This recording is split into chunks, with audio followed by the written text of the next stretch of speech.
Jamaah dirahmati Allah Subhanahu wa taala, ini masih suasana lebaran. Pertanyaan saya, kue lebaran masih pada ada? Udah habis? Ya. Udah ganti isinya? Ya, udah isinya rengginang apa isinya.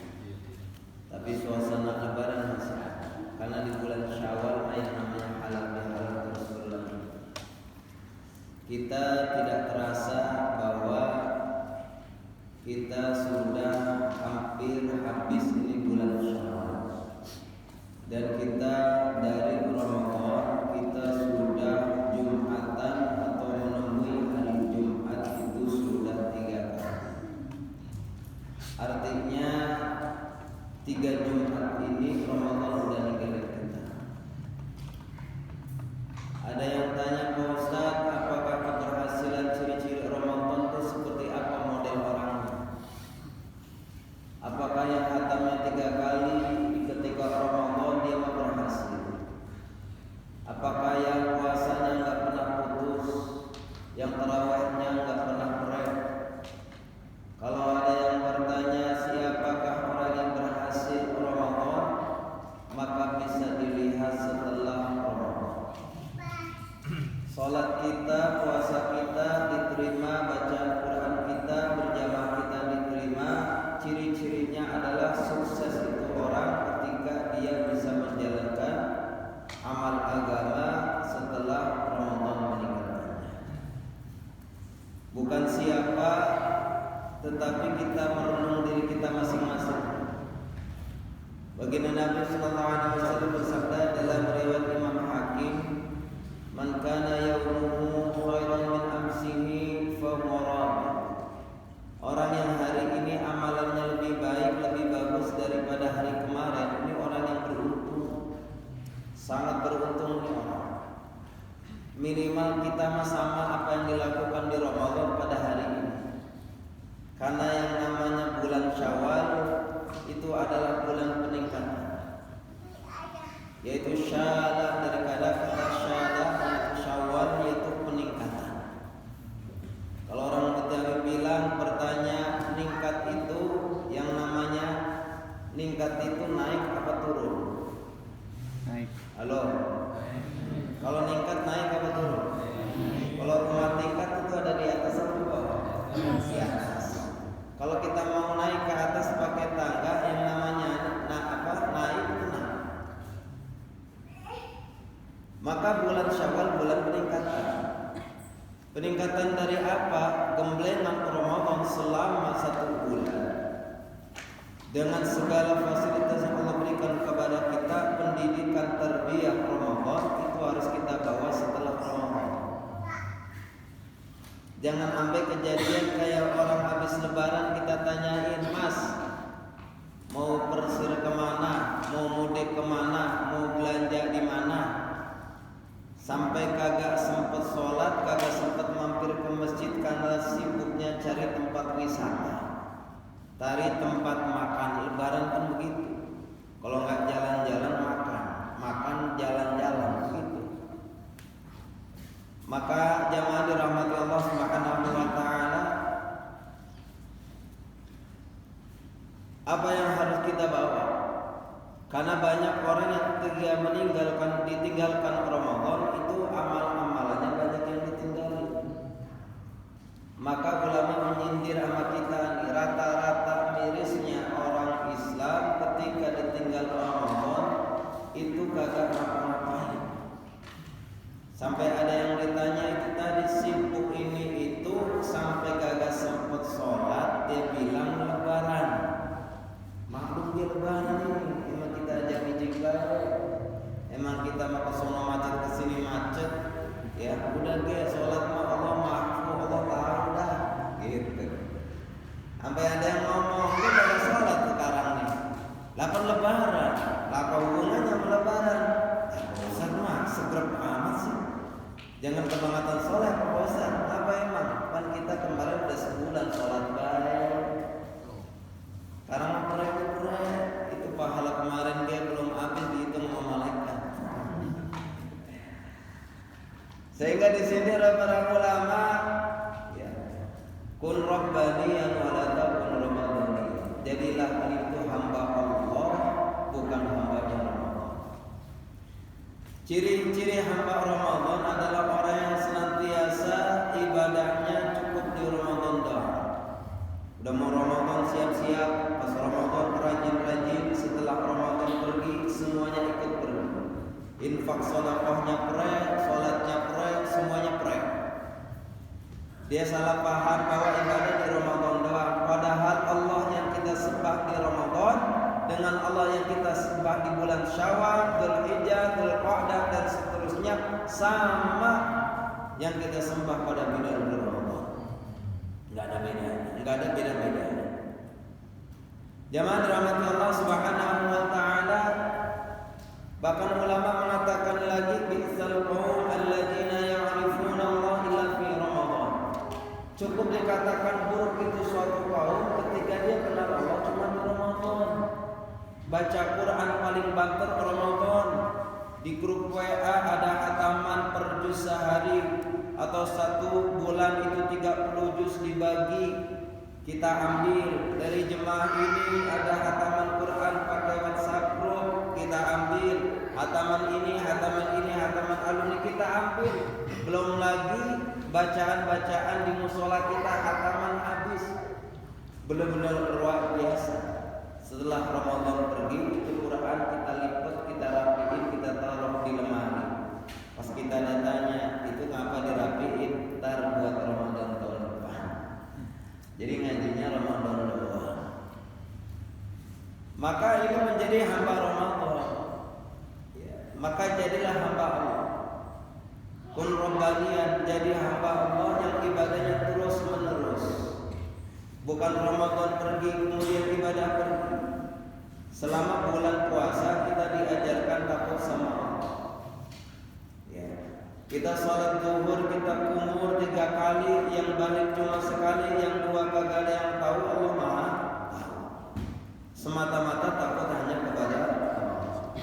Makanan yang kita punya, kue yang kita punya, jus yang kita punya, dibeli kulkas dengan duit kita yang halal, itu siang hari haram. Kita nggak boleh makan minum di siang hari kecuali dengan udzur syar'i yang dibolehkan. Bini kita halal, bini kita sudah sampai punya anak bahkan punya cucu halal sama kita. Tetapi di siang Ramadan haram bini kita. Untuk kita sama-sama berkumpul dengan dia di siang Ramadan jadi haram. Jamaah dirahmati Allah, semata-mata itu kita tahan untuk apa? Untuk takut kepada Allah. Jadi bulan puasa melatih takut sama Allah.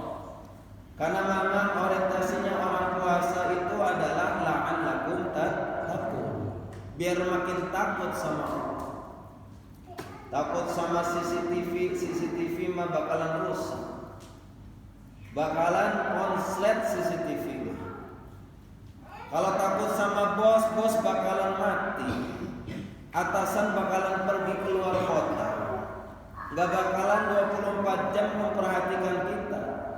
Tetapi takut kepada Allah Subhanahu wa taala setiap saat dan keadaan, sirra wa alaniyah, dalam keadaan sendiri, dalam keadaan ramai-ramai harus ada takut. Takut diperlihatkan oleh Allah, dilihat oleh Allah, didengar oleh Allah, diperhatikan oleh Allah. Bahkan bukan hanya Allah yang memperhatikan kita.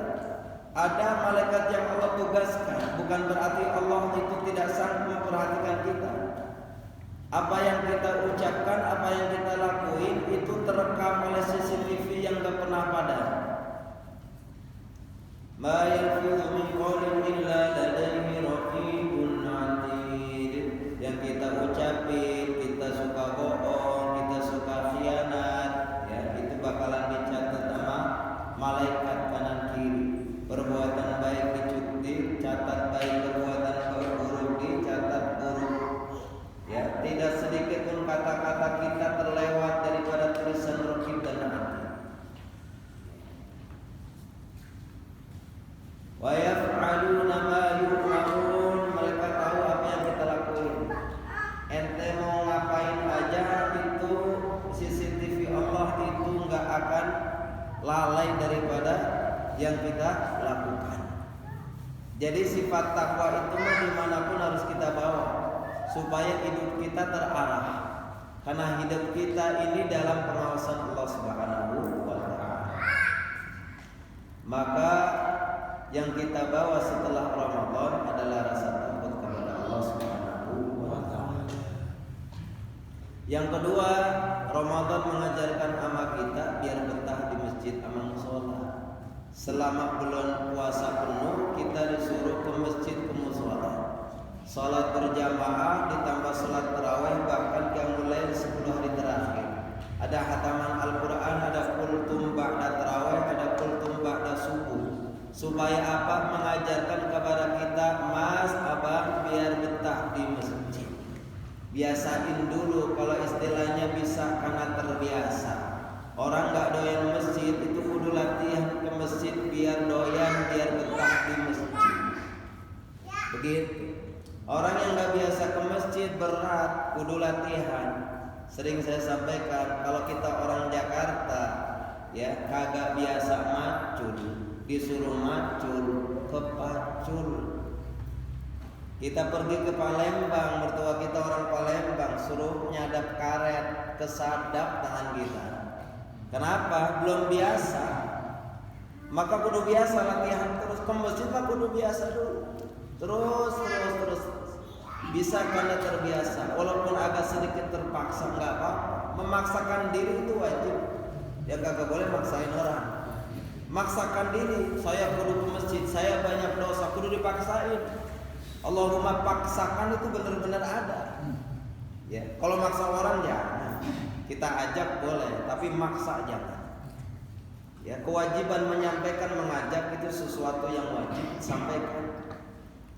Bahwa menyampaikan agama sampaikan kepada mereka tanfa'ul mu'minin sebagai apa? Manfaat kepada orang-orang yang beriman.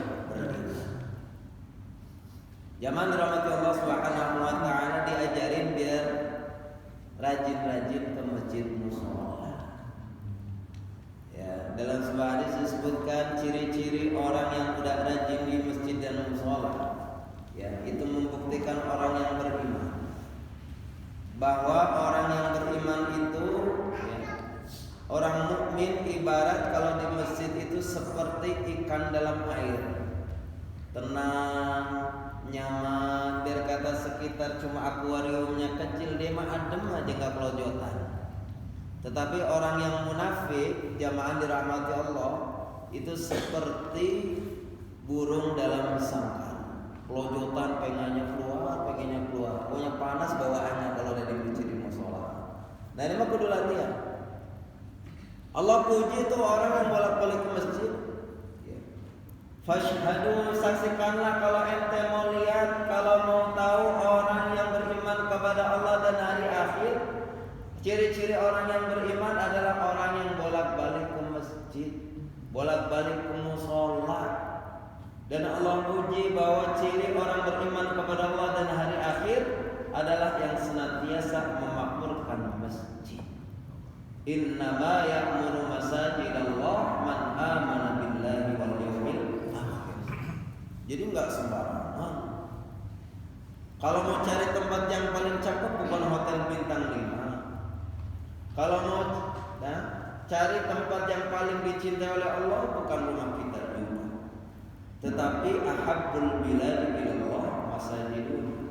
Tempat yang paling aku cintai di permukaan bumi. Jadi bumi seluruhnya itu adalah masjid-masjidnya.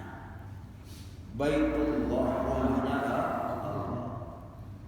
Jadi logikanya kalau kita sering bertamu kepada rumahnya Allah, maka sudah otomatis Allah akan selalu kenal sama kita. Jadi kalau kenalan sama Allah, maka kenalin dulu rumah Allah. Bolak-balik. Kita mau boro-boro, kadang-kadang kita mau kenal sama Allah, rezeki pengen lancar, badan pengen sehat, urusan kudu kelar. Ke masjid, ke rumahnya Allah kita anti. Tar dulu sibuk ke masjid mah, umur dari kecil udah ke masjid. Karena mau udah tua ngurusin yang lain, ngurus cucu, ngurus anak, ngurus rumah, ngurus gawean. Ke masjid mah ntar ke masjid lagi. Dari kecil gua udah ke masjid, ntar udah kira-kira udah pada bengek ke masjid ya. Ya orang udah bengek ke masjid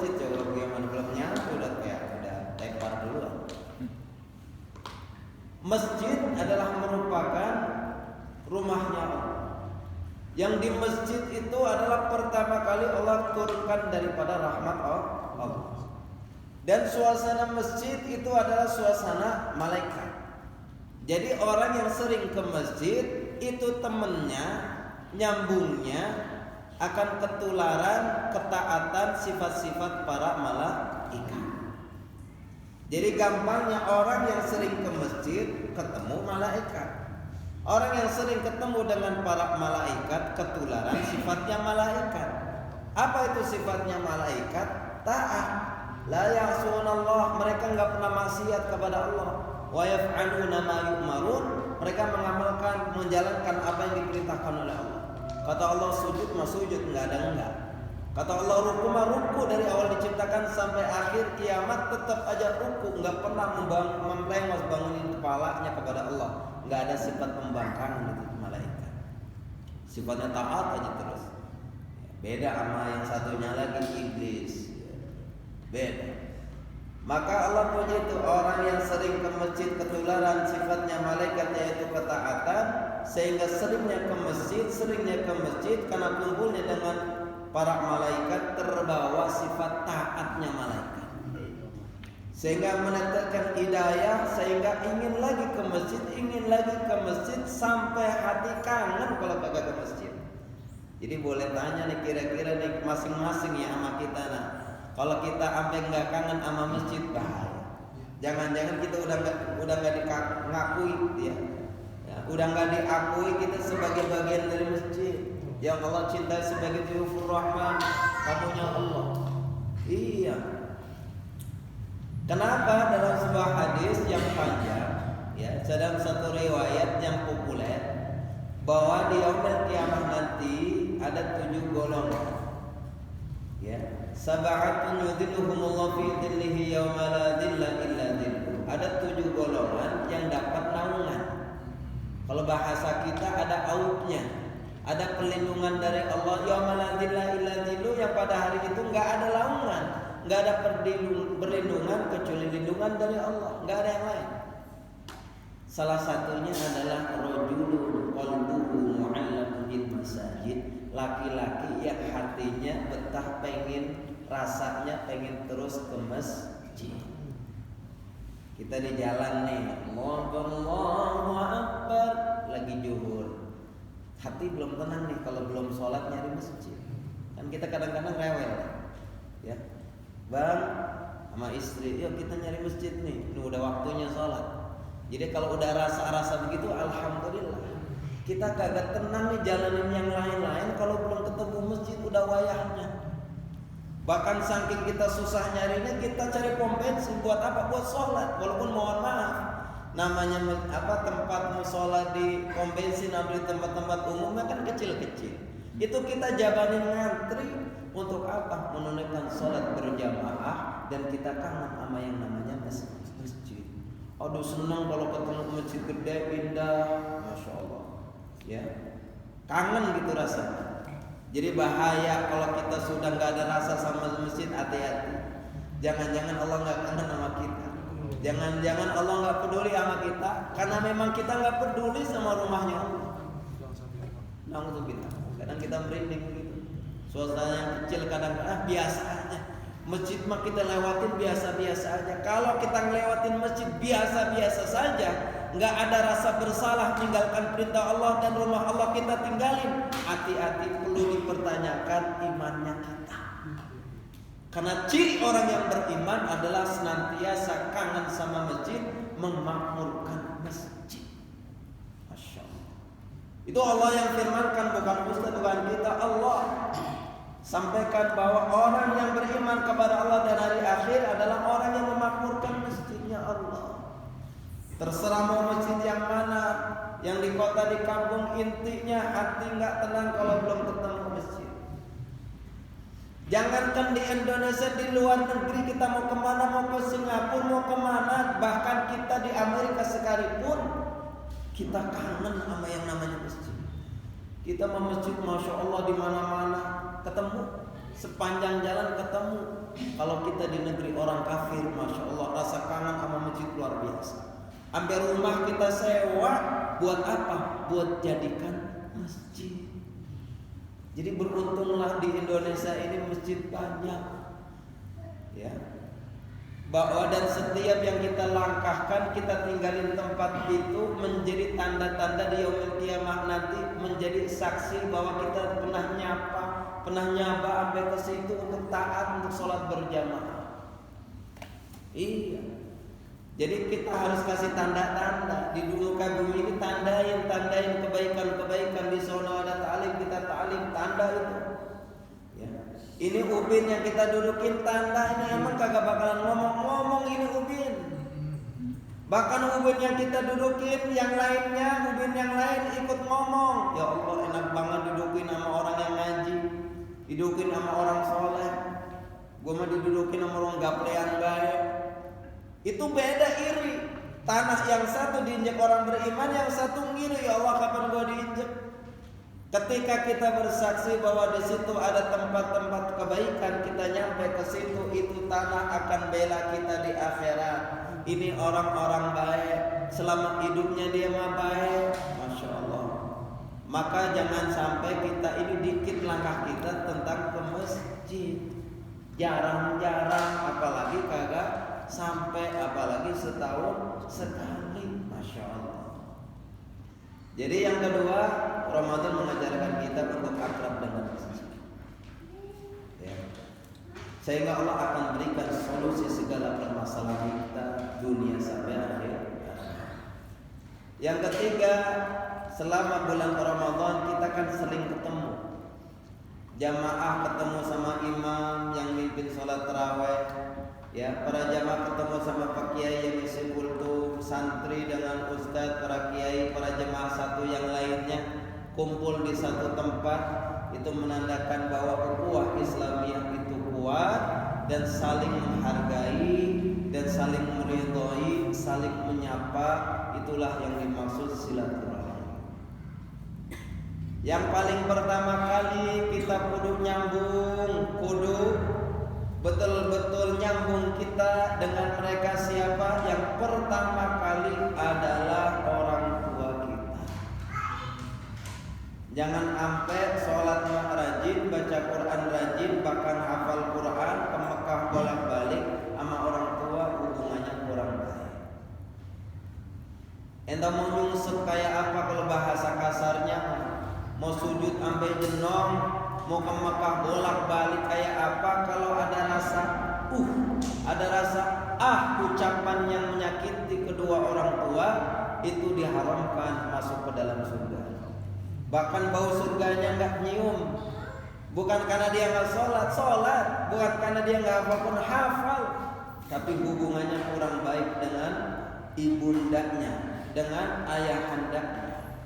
Kan jelas bahwa ridhonya Allah tergantung ridho kedua orang tua. Itu sudah jelas. Jadi jamaah dirahmati Allah, Ramadan mengajarkan kita untuk berbakti, untuk menyambung silaturahmi. La yadkhulul jannata qati'un, enggak bakalan masuk surga orang yang mutusin tali silaturahmi. Tapi bukan begitu Pak Ustaz, kita udah nyapa, kita udah baik, kita udah pokoknya udah adem kita. Tapi yang kita baikin, yang kita sapa, yang kita salamin, itu bukan nyapa kita lagi, merengut. Kita mengasih, kali dia ngasih balik, kagak. Yang ada dia ngomongin kita, bagaimana Pak Ustaz? Terusin nggak baiknya kita sama dia? Terusin. Kalau kita ngaku sebagai umat baginda Rasul, kita contoh baginda Rasul semampu kita. Baginda Rasul itu selalu berbuat kepada orang lain, walaupun orang lain berbuat jahat sama dia. Ya. Jamaah dirahmati Allah, kita belajar. Mohon maaf, ada seorang guru Ustaz ngadu sama kita, Pak Ustaz, yang ngomongin tentang hati, ngomongin tentang tetangga, ini mah kita mah gedek banget itu tetangga kita. Ngapa Ustaz? Ya orang kita mah punya besek dua, kita bagi atuk. Kalau kita pulang ceramah ada duit, kita kasih jajan anaknya. Kalau apa kita mobil dia repot, kita kasih pinjam mobil. Ngapa dia ngomongin kita mulu? Segala tukang kawin, segala anaknya banyak, pergi baik, kagak ngurusin bini. Pokoknya kita diumumin Pak Ustadz, kata begitu. Ya kita buat kita sama-sama Ustadz saling menasehati, kita bilang begini. Ya jangankan kita Ustadz, kita malah apa sih kita? Lah jauh banget. Kita mah Habib bukan apa bukan? Ya, itu sekelas baginda Rasulullah Sallallahu Alaihi Wasallam, orang yang paling baik imannya, paling taat akan daripadanya itu, ya akhlaknya baik sama orang itu Abu Jahal itu balikin yang namanya keburukan. Orang Yahudi disuapin, tapi itu Yahudi ngomel baik, ya fitnah, ya ngomongin keburukan Rasulullah Sallallahu Alaihi Wasallam. Apa berhenti baginda Rasul? Enggak, terus aja. Ya, terus aja. Jadi sekali lagi kalau kita berbuat baik sama orang, jangan kita ngarepin kebaikan orang kepada kita. Udah kita laksanakan kebaikan kita sama orang lain, walaupun orang lain bakalan membuat buruk sama kita. Udah nggak usah baperan. Maka kalau mohon maaf kalau kita jadi ustadz pengajar agama baperan, ngambekan, ya peredah jadi ustadz gitu.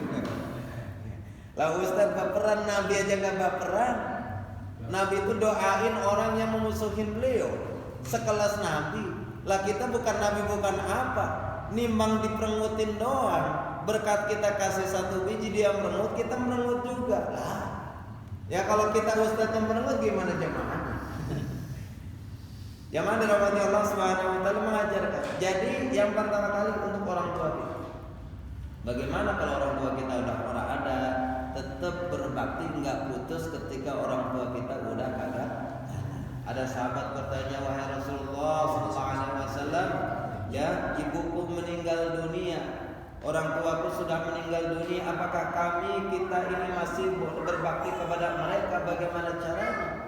Maka baginda Nabi menjawab, as-salatu alaihima, maka berdoalah untuk atas keduanya yang sudah meninggal dunia. Itu namanya bakti anak yang masih hidup kepada orang tua yang sudah kagak ada. Masih hidup harus ada bakti, setelah meninggal tetap ada bakti. Nggak ada istilahnya putus bakti sama orang tua. Maka walaupun bertahun-tahun tetap bakti sama orang tua, mah tetap walaupun beliau sudah nggak ada sama kita. Jamaah dirahmati Allah, keberhasilan kita, kesuksesan kita itu tidak lepas daripada dukungan dan doa keikhlasan orang tua kita. Maka jangan lupain jasa orang tua kita. Walaupun kalau disamain amal jasa kira-kira maka gak ada apa-apanya. Ya, kita makan jadi anak kadang-kadang hitung-hitungan. Orang tua sakit mah kita malah udah, ya ibaratnya cepet-cepet kita masih berat hati, masih ngerupet, masih ngungkit. Buset lagi susah, segala PT-PT patungan buat orang tua, kita kayak lagi susah ngomong kita. Padahal orang tua nggak pernah ngomong kalau ngasih obat sama kita, beliin baju sama kita, lagi susah sama kita, kagak pernah ngomel, ikhlas buat kita. Kalau bahasanya gue mau telanjang kagak ngapa-ngapa, yang penting bocah pakai baju. Biar gue kelaparan berhari-hari kagak ngapa-ngapa, yang penting bocah makan. Itu pikirnya orang tua. Maka kalau dibahas mah kita sampai sholat sepanjang malam, puasa sehari penuh untuk gantiin ini satu tetes darah orang tua kita untuk melahirkan kita, nggak ada apa-apanya. Jadi sholat terus, puasa terus, ibadah terus seumur hidup untuk mengganti jasa orang tua sama kita. Setetes darah yang muncrat lahirin kita kagak ada apa-apanya. Maka kita nggak apa-apa kalau nggak ada orang tua. Masya Allah, kita bisa begini bisa begitu orang tua, khusus kepada ibunda kita. Ya, itu Allah kasih pesan bahwa melalui baginda Rasul bahwa al jannatu tahta min aqdamil umat. Itu benar-benar. Itu mah kiasan, bukan kita cari-cari yang di telapak kaki emak kita cari mana surganya, kagak. Artinya keridhaan mereka akan mengantarkan kita kepada surganya Allah Subhanahu wa taala. Anak sekarang mah punya duit ngomong. Udah ge emak kita udah tua bongkok kita, masya Allah, udah kasih ge itu sama panti asuhan. Itu secara tidak langsung bahwa dia nyiapin diri dia ke neraka, surganya ditinggalin. Surganya nggak mau diurusin, tapi kan jijik Pak Ustadz. Itu ibunda nggak pernah jijik ngurusin kita. Lagi makan enak-enak kita ditinggal makanannya nyebukin kita, kagak pernah jijik sama kita. Ya, bahkan kalau orang-orang dulu, ya, kata orang-orang dulu mah kalau kita belekan itu bukan dilap pakai tisu. Orang dulu mah dijilat. Bener kan? Dijilat kagak ada jijik-jijiknya, obat itu. Sekarang mau kita jilat. Ya, orang tua kita belekan apa masalah? Kadang kita mikir-mikir. Beli pampers kita pikir-pikir berapa ya sebulan, makainya males, ya kadang dorongnya malas, alhamdulillah, nggak sebanding daripada yang mereka perjuangkan buat kita. Kita timbang ngasih 500.000 sebulan kita kirimin, kita udah ngomong apa baik, udah nggak cukup segitu ya, jangan gangguin baik kalau kerja, nelpon ada waktunya. Kalau mau nanya-nanya kabar nanti kalau udah gampang ada waktu, udah kagak usah ngomong. Coba bayangin. Timbang 500.000 kita pesen sama emak kita, jangan nelpon waktu kerja, jangan nelpon waktu rapat. Bayangin, padahal nggak ada panggilan yang lebih durhaka ketika kita menutup telepon ibunda kita, pengen kangen sama kita. Timbang urusan dunia kita rela ninggalin itu panggilan orang tua kita. Habib Novel itu ketika pengajian beliau anti menerima telepon ketika lagi taklim. Tetapi ketika ibundanya telepon itu nggak ada istilahnya nggak terima telepon. Diterima telepon, wahai ibunda saya, bagaimana, dipuji, kami sedang ini minta ridhonya. Begitu caranya. Wajaran bicara ibunda mah nggak ada tergantikan, masya Allah. Sayangnya nggak ada ujungnya. Sesalah-salahnya orang tua kita, walaupun salah kayak apa, tetap kebaikannya banyak ketimbang kesalahan. Maka jangan apa ini masalah sedikit kita bilang kagak ada baik jasanya, enggak. Ya. Dari mulai kita dikandung selama 99 hari, ya, 9 bulan 10 hari dikandung, itu dibawa kemana-mana dilindungin. Takut jatuh, takut gojlagan, takut polisi tidur, dijaga. Lahiran antara hidup dan nyawa.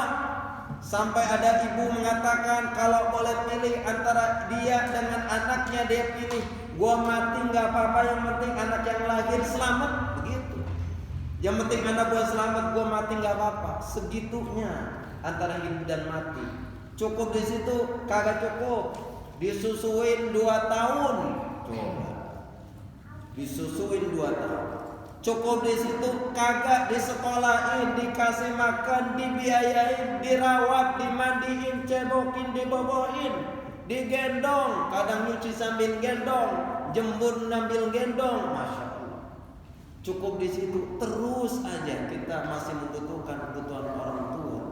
Ketika mereka sudah tua renta nggak bisa apa-apa, ke kamar mandi kudu dianterin, mohon maaf kudu dicebokin, kita merasa jijik. Ketika ada rasa jijik dalam diri kita, hati-hati, takutnya ada rasa-rasa kebencian sama orang tua, itu menjadi hambatan makbulnya doa kita. Maka jamaah dirahmati Allah Subhanahu wa taala, bukan dilarang kita berziarah ke makam-makam wali, kemana-mana nyampe saben tahun, ya 1 juta 2 juta naik bis, tetapi makam ibunda kita nggak pernah kita jagain. Sampai rumputnya tumbuh, amin blesek kuburan saking gak ditengok. Naudzubillah. Tengokin. Ya, kita doain. Kalau emang makamnya jauh, minimal kita doain. Fatihah kagak pernah putus. Sebagaimana doa orang tua gak pernah putus sama kita.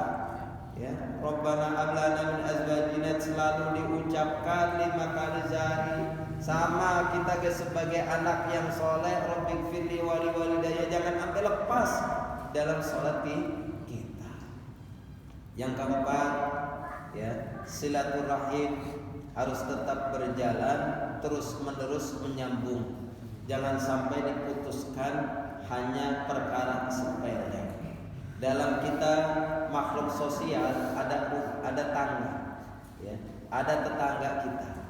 Depan tetangga kita, belakang tetangga kita, kanan kiri tetangga kita. Ya. Wujudkan dalam diri kita bahwa Islam mengajarkan kepada kita supaya berbuat baik kepada tetangga. Jadi dari halal bihalal ini, dari Idul Fitri ini mulai kemas-kemas yang baik-baik aja dah. Oh dimakan tahun kemarin begini, bagian yang kemarin mas sekarang kita benerin aja dari diri kita. Bagian orang itu benci sama kita, yang penting kita jangan benci sama dia. Bagian orang kagak ada baiknya sama kita, yang penting kita jangan berhenti baik sama orang lain. Udah itu. Mau dibalas kagak dibalas itu urusan dia. Yang penting kita urusannya baik sama orang. Dan jangan mengharapkan timbal baliknya, karena nggak semua yang kita kasih kebaikan bakalan ngasih kebaikan sama kita. Tangga sebelah kita musuh, akhirnya kita lewat nggak sampai lewat depan rumah dia, karena kita udah sumpah duluan. 7 keturunan, gua janji kagak bakal mau lewat depan rumah lu. Amit-amit jabang bayi begitu. Karena ada musuh, akhirnya nggak pernah lewat situ, kemakan omongan sendiri tuh. Susah, akhirnya lewat kiri dimusuhin juga tetangga kiri. Amit-amit gua lewat depan rumah lu, kagak nggak ada harga gua lewat situ. Akhirnya lewat kanan kagak, lewat kiri kagak, lewat depan musuh juga. Ya kalau kanan kiri musuh, depan belakang musuh, kira-kira mau pergi kemana? Lewat belakang. Ya loncat. Ketemu dia masalah lagi, ketemu dia masalah lagi, ya. Maka jangan ambil begitu. Kenapa kita kudu rukun sama tetangga? Karena memang kita itu yang pertama kali dekat, apa yang terjadi dalam kehidupan kita itu yang paling tahu adalah tetangga. Ketika kita pergi kayak mudik kemarin, Masya Allah, ada tetangga kita yang gak mudik, itu ketika nyium bau gas, kayaknya bau gas, kayaknya di rumah kita, dia tahu, ya. Dia nelfon sama kita, Pak Ustaz, kayaknya di rumah ditinggal gasnya bau, apa belum dicopot? Masya Allah, lupa kita, minta tolong ya, copotin, takut ada apa-apa, kita mudik agak lama, enak kan? Enak, kuncinya di bawah batako dah tuh ambil, udah saling percaya, saling membantu, enak. Nanti dia mudik sama, gembok rumahnya kayak ada yang bobo nih, laporan kita, sampai kita beliin gembok lagi, saling melindungi, saling memanfaatkan gitu. Kalau tetangga baik. Bahkan baginda Nabi menyarankan kalau kita masak ya perbanyak kuahnya. Cuma ngaji jangan sampai ngantuk, jangan salah paham, gagal paham.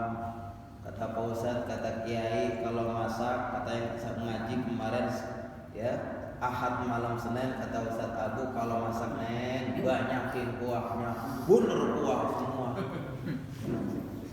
Dikasih sama tetangga orang ada isi-isinya, kaki-kaki kambing kagak nyangkut, ya, masak kepala kambing kagak ada apa-apanya, bener-bener kuah. Kata tetangga, emang gue mau mandi pakai kuah. Itu mah kiasan, banyakin kuahnya maksud banyakin masaknya biar bagiin sama tetangga, begitu. Bukan emang dikasih kuahnya doang, isinya buat kita. Supaya ada kepekaan, kalau ente makan apa, ente juga rasain tuh sama tetangga. Iya, ente beli apa kasih sama tetangga, ente makan apa kasih sama tetangga. Ada yang nyelentuk, ya kan kalau banyak Ustaz, ini mah cukup buat keluarga kita, sama anak bini doang, bagi dia mah habis. Kalau sekiranya kita nggak bisa membagi, maka jangan sampai pamer atau memperlihatkan kepada mereka, khusus kepada anak tetangga. Ini maka agak model kita, di duren 1 biji motor 200.000, mau dibagi sana. Emang kita ngomong banget ya, 200.000 makannya kayak gimana ya gitu ya, Masya Allah. Ya, itu mau dibagi kagak, ya. Akhirnya dibelek dimakan, ambil tuh bocah makan, namanya bocah makan kagak mau kumpul, maunya keluar. Ya, pas makan di celamit-celamit depan anak tetangga kita, mana kita peseninnya, lu makan di depan rumah sono, ya itu tetangga belah biar liatin ngiler. Ya Allah, nggak boleh begitu. Sampahnya menyampai depan tetangga kita, sampai baunya semerbak, itu kagak sebiji-bijiatan, itu nyampe kepada saudara-saudara. Bahkan saking menjaga hati, kalau emang kita enggak berbagi, itu osengan bunyi antara wajan sama apa itu? Sampai sereng gitu loh. Ambil itu dijaga, jangan sampai kedengeran itu. Kalau emang kita kagak ngasih. Ya kalau serang sama bis itu, ya boleh kambing nyampe, mah alhamdulillah. Ini mau serang, mau tahu kagak ada yang nyampe pisan. Jangan sampai begitu, menjaga hati tetangga. Karena ketika saudara kita, anak bini kita, anak kita ada sesuatu yang paling peka adalah tetangga kita. Jemuran, kalau kita pergi, kita jemur depan rumah kita, hujan, yang paling peka tetangga.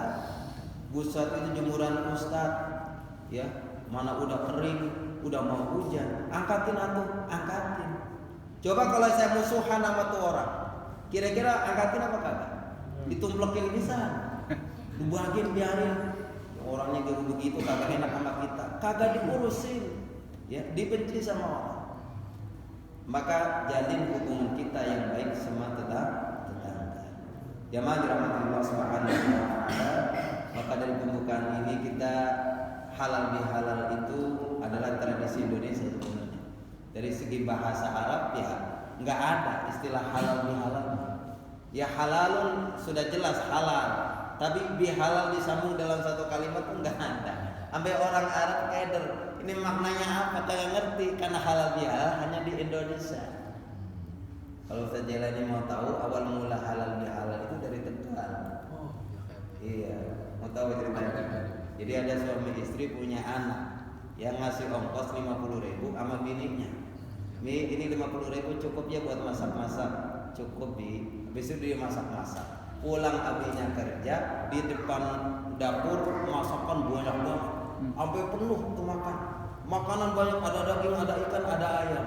Abinya tanya, Mi, ini halal Mi? Kata bininya, halal Bi, halal. Kan itu yang halal Bi. Emang gak ada anunya ya. Tapi pada maknanya adalah halalun itu artinya tidak ada. Halal itu apa namanya, lawannya adalah haram. Halal itu boleh dilakukan, haram tidak boleh dilakukan.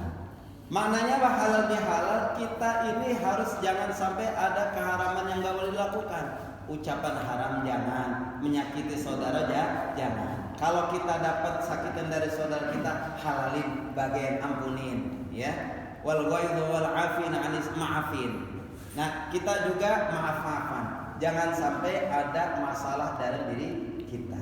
Apalagi dengki, apalagi hasad. Sholat kita nih bertahun-tahun bakalan hilang langsung lebur, itu gara-gara hasad. Baca Quran kita kagak ada catatannya, hilang gara-gara hasad.